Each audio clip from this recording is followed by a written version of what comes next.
जाग चुकी है, जाग चुकी है, जाग चुकी है, प्रदेश की जनता जाग चुकी है, जाग चुकी है, जाग चुकी है, किसान मजदूर जाग चुके हैं, जाग चुके हैं, जाग चुके हैं, माता बहनें जाग चुके हैं, जाग चुके हैं, जाग चुके हैं, आवासहीन जाग चुके हैं, जाग चुके हैं, जाग चुके हैं। भूपेश बघेल होश में आओ, होश में आओ, होश में आओ, भूपेश बघेल होश में आओ, होश में आओ, होश में आओ। भूपेश बघेल तेरी तानाशाही नहीं चलेगी, नहीं चलेगी, भूपेश बघेल तेरी तानाशाही नहीं चलेगी, नहीं चलेगी, भूपेश बघेल होश में आओ। होश में।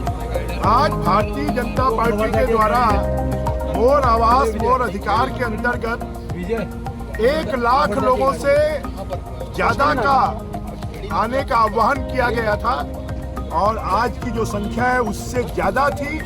इसने इस बात को दिखा दिया है कि इस भूपेश बघेल की तुगलकी सरकार, इस भूपेश बघेल की नटवर लाल की सरकार, इस भूपेश बघेल की शतुरमुर्गी सरकार, ये जनता को विधानसभा आने से रोकने के लिए इतने बड़े बड़े बैरिकेड्स, कंटेनर्स, अश्रु गैस को छोड़ा, पानी की बौछारें की, लाठीचार्ज किया, परंतु उसके बाद भी जनता और कार्यकर्ता विधानसभा के गेट तक पहुंच गए।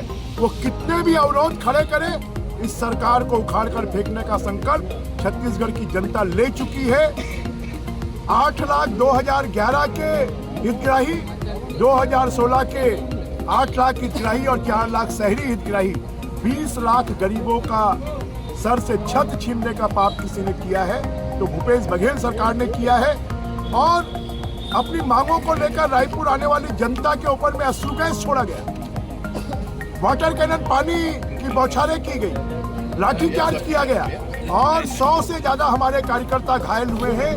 एक कार्यकर्ता को तो गंभीर तरीके से मल द्वार पर जाकर और आंसू गैस का गोला लगा है और उसका जीवन खतरे में है। ये भूपेश बघेल की सरकार तानाशाही सरकार है, भूपेश बघेल की सरकार हत्यारी सरकार है, भूपेश बघेल की सरकार लोगों को प्रताड़ित करने वाली सरकार है।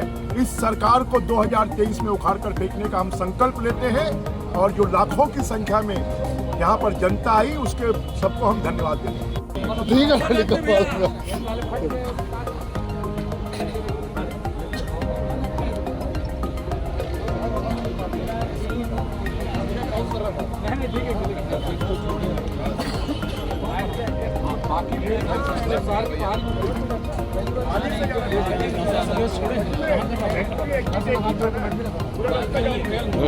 एक हमारा भी ले लो।